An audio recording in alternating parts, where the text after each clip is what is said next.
आज का video specially उन लोगों के लिए है जिनको प्रधानमंत्री किसान सम्मान निधि योजना का 20वीं किस्त का पैसा नहीं मिला है। इसमें कई सारे रीजन है, जैसा कि आपने देखा होगा हमारे चैनल पर आपने कई सारे ऐसे वीडियो देखे होंगे जिसमें हमने कई रीजन के बारे में डिस्कस पहले कर लिया है। लेकिन आज हम जिस रीजन के बारे में बताने वाले हैं तो मैं आपको बता दूं, आपके स्टेटस में both the current and previous land owner receiving PM किसान बेनिफिट, यानी दोनों भूस्वामियों को इसका लाभ मिल रहा है। तो दोनों किसानों की यहाँ पर रोक दी गई, यानी जो प्रेजेंट में है उनको भी रोक दी गई और जो एक्सपायर हो चुके हैं उनकी तो रोकी गई है।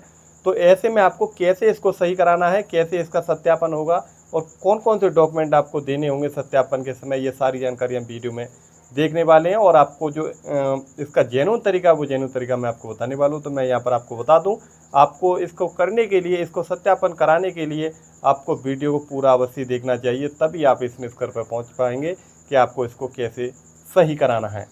तो चलिए, तो मित्रों मैं आपको बता दूं, काफ़ी सारे लोगों को इसका पैसा नहीं मिला है। जो हम जो इस रीजन के बारे में बात करने वाले हैं, जैसे कि आपने देखा होगा, हमने पहले स्टेटस में भी आपको बताया था कि मतलब पूर्व में दोनों भूस्वामियों को, जैसे पूर्व में ज़मीन थी उनके नाम पर और करंट में अभी भी ज़मीन थी, यानी एक्सपायर जब व्यक्ति हो जाते हैं उनके बाद में उनके बच्चों के नाम से ज़मीन आती है तो उनके नाम से भी रजिस्ट्रेशन कर दिया जाता है और उनको पहले से लाभ मिल रहा होता है।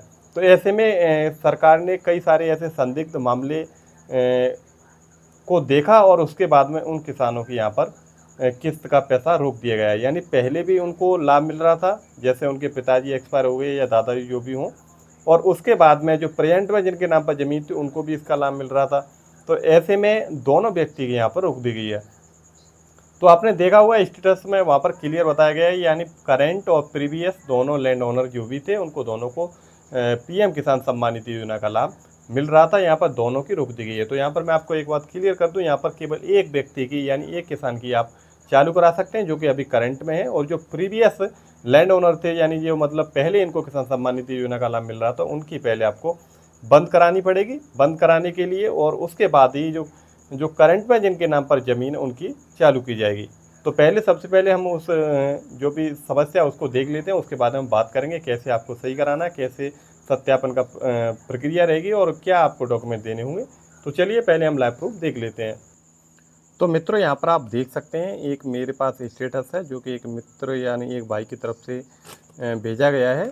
तो मैं आपको यहाँ पर बता दूँ, यहाँ पर आप समस्या देख सकते हैं, रीजन ऑफ इनएलिजिबिलिटी, यानी जो रीजन है, जो कि अपात्रता का जो रीजन है वो यहाँ पर मेंशन किया गया है।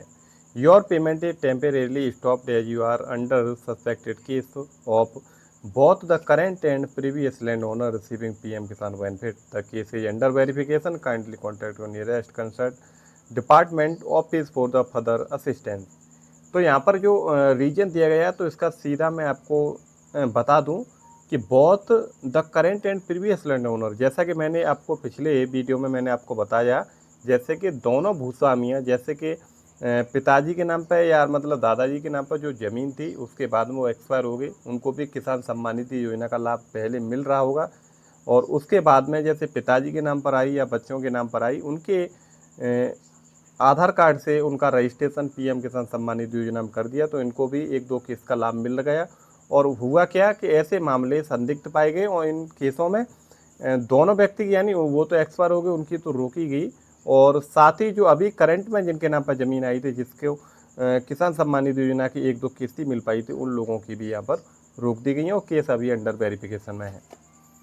तो इसमें दोनों भूस्वामियों को यानी अपात्र माना गया है। केवल एक व्यक्ति को यहाँ पर जो करंट में जिनके नाम पर ज़मीन है, केवल उनको ही पात्र माना जाएगा। तो यहाँ पर मैंने आपको बता दी जो भी यहाँ पर समस्या है उसका क्या मतलब है, और इसमें से केवल एक व्यक्ति की चालू होगी जो कि करंट में जिनके नाम पर ज़मीन है और वरासत की ज़मीन उनके नाम पर आई हुई है, केवल उनकी यहाँ पर चालू की जाएगी। चालू आपको कैसे करानी है, क्या क्या डॉक्यूमेंट देने होंगे, वो भी मैं आपको बता दूँ।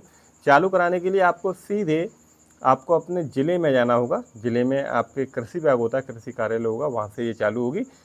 और आपको साथ में लेकर जाना है जैसे कि आधार कार्ड, यदि आपके जैसे पिताजी के नाम पर ज़मीन पहले थी या दादाजी की, उनका अगर आधार कार्ड है तो उनका आधार कार्ड अवश्य साथ लेकर जाएं, और अपना आधार कार्ड, और पत्नी का आधार कार्ड है तो उसको भी साथ लेकर जाएं। उसके बाद में आप अपने यदि फार्मर रजिस्ट्री हो जाए, जैसे मतलब काफ़ी समय हो गया है तो फार्मर रजिस्ट्री हो जाए तो उसकी फार्मर रजिस्ट्री करा सकते हैं। यदि अभी हाल फिलहाल में ज़मीन आई है तो फार्मर रजिस्ट्री नहीं होगी, क्योंकि 2022 के बाद में जैसे 2023 से पहले की फार्मर रजिस्ट्री आप करा सकते हैं, लेकिन उससे बाद की फार्मर रजिस्ट्री नहीं होती। जैसे कि आदेश में नाम हो तो उनकी नहीं हो पाती है।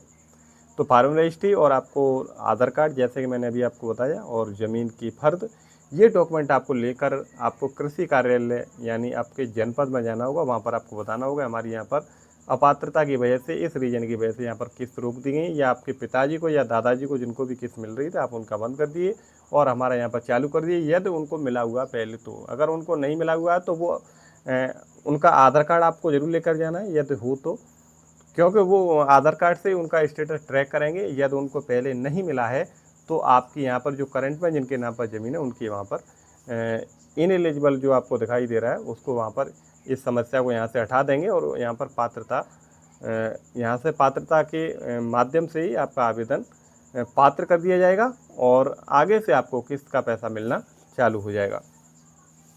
तो फिलहाल में मित्रों जो जेन्युइन तरीका, वो जेन्युइन तरीका मैंने अभी आपको बता दिया। ये डॉक्यूमेंट आपको लेकर अपने कृषि कार्यालय में जाना है, वहाँ पर आपको बताना होगा हम यहाँ पर अपात्र कर दिए हैं। अपात्र करने का रीज़न यही है जो कि अभी जिसमें बताया कि दोनों भूस्वामियों को लाभ मिल रहा था, या हमारे पिताजी को या हमारे दादाजी को पहले लाभ नहीं मिल रहा था। अगर मिल रहा है तो आप आधार के अनुसार ट्रैक कर लीजिए। अगर ट्रैक कर लेंगे तो वो तुरंत देख लेंगे आधार पहले यानी लाभ मिला हुआ है या नहीं मिला हुआ है। यदि मिला होगा तो भी बंद कर देंगे, अगर नहीं मिला हुआ है तो अभी उसको तो कोई दिक्कत ही नहीं है। तो कुल मिलाकर यहाँ पर एक व्यक्ति की चालू की जाएगी।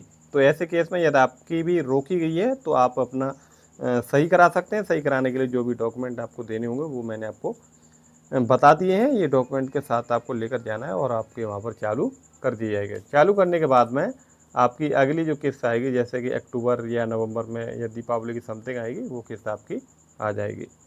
तो फिलहाल में जो जेन्युइन तरीका, जो सही कराने का तरीका, यही तरीका जो मैंने अभी आपको बता दिया है। यदि आपको वीडियो पसंद आता है तो वीडियो को एक लाइक कर दें। यदि आपका कोई डाउट है तो आप हमारे कमेंट में कमेंट करके और हमसे पूछ सकते हैं, मैं उस पर रिप्लाई ज़रूर देते हैं।